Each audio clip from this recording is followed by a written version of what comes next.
నమస్తే అండి. ఈరోజు కూడా ఒక మంచి వీడియో. ఈ వీడియో రేపు వినాయక చవితికి పూజ ఏ విధంగా చేసుకోవాలనేది ఈ పూజలో చూపించబోతున్నాను. మీకు అందరికి కూడా నచ్చద్ది. ముందుగా నా ఛానల్లోకి ఎవరైనా కొత్తగా వచ్చుంటే ఛానల్ సబ్స్క్రైబ్ చేసుకోండి. పక్కనే ఉన్న బెల్ సింబల్ కొడితే నేను పెట్టే ప్రతి ఒక్క వీడియో మీకు నోటిఫికేషన్ అవ్వద్దండి. తప్పకుండా సబ్స్క్రైబ్ చేసుకోండి. సింపుల్గా, తేలికగా, హెవీగా కాకుండా తేలికగా, ఈజీగా పూజ చేసుకునే విధానం చూపిపోతున్నాను ఈ వీడియోలో. అయితే దీనికన్నా ముందు నేను ఏర్పాట్లు ఏమేమి చేసుకోవాలి, వినాయక చవితికి ఏమేమి తెచ్చుకోవాలి పత్రి అనేది 2 వీడియోలు పెట్టానండి. చూడండి తప్పకుండా. అవి అందరికీ యూజ్ అవుతాయి అనుకుంటున్నాను. ఏమైనా తెలియని వాళ్ళకి కూడా చాలా యూజ్ అవుతాయి. తప్పకుండా చూస్తారని అనుకుంటున్నాను. తర్వాత పూజలోకి వెళ్తే ఇంకా ఇక్కడ మనము ముందుగానే పీట ఏర్పరచుకుంటాం కదండి. అక్కడ చక్కగా ఇట్లా ముందే నేను ఒక శాల్వా వేసాను గ్రీన్ కలర్ది.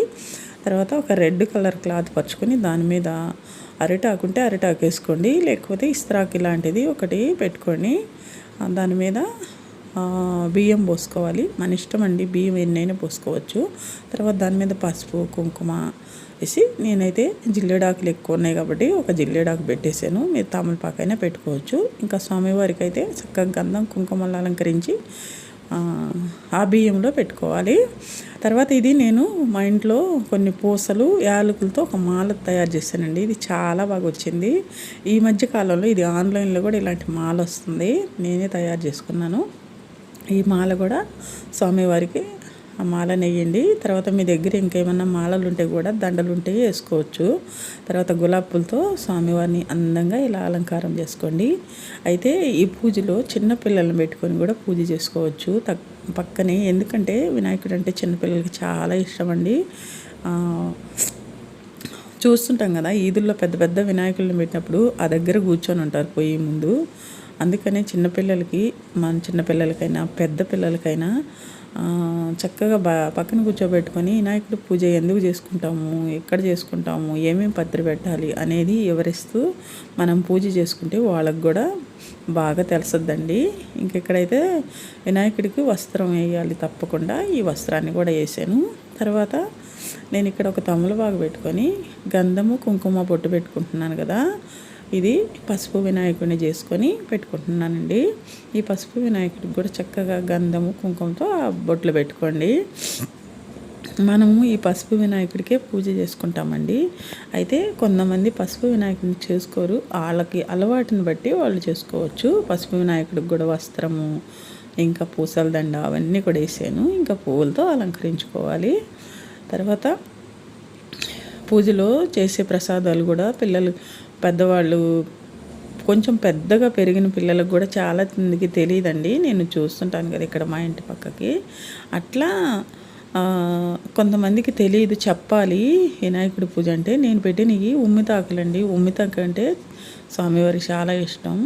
గన్నేరు, మారేడు, నల్లేరు, ఉమ్మెత్త అంటారు. అట్లా అన్నీ ఇష్టమే ఆయనకి. మనకు దొరికినంత వరకు తెచ్చి ఆయనకి నివేదన చేయాలి. నేనైతే జిల్లేడు, మారేడు, నల్లేరు, ఇంకా ఉమ్మిత, ఇంకా గరిక ఇవన్నీ తెచ్చుకున్నాను. మాది ఇక్కడ పల్లెటూరు. కాకపోతే ఇంకా అన్నీ దొరుకుతాయండి. ఫుల్ వర్షాలు పడటం వల్ల ఏం తేలేకపోయాం. కొన్ని మా ఇంటికి దగ్గరలో ఉన్నాయి తెచ్చుకున్నాను. కొంచెం పొలాల్లోకి వెళ్తే అన్నీ ఉంటాయి, కానీ పొలాల్లోకి పోయి అంత ఇది లేదు. ఎడబెట్టిన వాటర్ ఎక్కువ ఉండిపోయినాయి వర్షానికి. అన్నిటికన్నా ఈ బొమ్మని కూడా ప్లాస్టర్ బొమ్మే తేవాల్సి వచ్చింది. ఎందుకంటే మట్టి తెచ్చుకొని మేము బొమ్మను చేసుకుంటాము. ఆ మట్టి తెచ్చుకునేదానికి ఎక్కడ పెట్టిన ఫుల్గా వాటర్ ఉండిపోయినాయి చాలల్లో, పొలాల్లో. ఇంకెక్కడైతే దీపపు కుందెలు పెట్టుకున్నానండి. నేను 5 పెట్టుకున్నాను. నాకు ఎక్కువ దీపాలు పెట్టుకోవడం అంటే ఇష్టం. అందుకని 5 పెట్టుకొని 5 కూడా ఒత్తులు వేసుకొని, నువ్వుల నూనె వేసుకొని వెలిగించుకున్నాను. తర్వాత ఇప్పుడు మనము పూజ చేసే ముందు చేయి కడుక్కోవాలి కదండి. కడుక్కొని 3 సార్లు చేతిలో నీళ్ళు పోసుకొని అవి తాగుతూ ఓం కేశవాయ నమః, ఓం మాధవాయ నమః అనుకుంటూ తర్వాత మళ్ళీ చేయి కడుక్కొని అప్పుడు వినాయకుడి ముందు కొంచెం అక్షంతలు వేయాలి. తర్వాత మనం ముందే పెట్టుకున్న దీపాలకి చక్కగా ఇక్కడైతే నేను బియ్యం పోసి పెట్టుకున్నానండి. బియ్యం మీద దీపారాజన ఒక రాగి ఆకేసి దాని మీద బియ్యం పోసి బియ్యం మీద పెట్టుకున్నాను. ఈ దీపాలన్నిటికి కూడా అక్షంతలు, కుంకుమ, గంధము సమర్పించుకోవాలి. ఎందుకంటే దీపాలు కూడా అమ్మవారు అంటారు. ఇంకా ఇక్కడ స్వామివారు ఉన్నప్పుడు వాళ్ళ అమ్మవారు కూడా వస్తుంది కదా, అట్లా అమ్మవారిని పూజించినట్టే ఈ దీపాలను పూజిస్తే దండం పెట్టుకున్న తర్వాత ఇప్పుడైతే వినాయకుడికి పూజ చేసుకోవాలి. అయితే వినాయకుడి పూజ చేసుకొని అష్టోత్తరాలు చదువుకొని తర్వాత కథ కూడా చదువుకోవాలి. ఈ వినాయక చవితికి వినాయకుడిది ఫస్ట్ పండగ కాబట్టి మనం చాలా గ్రాండ్గా చేసుకోవాలండి. ఇంకా పిల్లలు చదువుకునే వాళ్ళు ఉంటే ఆ బుక్స్ కూడా పూజలో పెట్టుకోండి. ఎందుకంటే ఏ దేవుడికైనా సరే బుక్స్ పక్కన పెట్టరు. వినాయకుడి పండగకి అయితే బుక్స్ కూడా తెచ్చి పక్కన పెట్టుకుంటారు. ఎందుకంటే చదువులకి అధిపతి వినాయకుడే కాబట్టి. ఇంక ఇక్కడైతే నేను పసుపు వినాయకుడికి పుష్పం, గంధము, అక్షంతలు, కుంకుమ అన్నీ సమర్పించాను. ఇప్పుడు దండం పెట్టుకోవాలి. తర్వాత బెల్లం ప్రసాదంగా పెట్టి అప్పుడు మనం కూర్చోబెట్టిన వినాయకుడికి చక్కగా పూజ చేసుకోవాలి.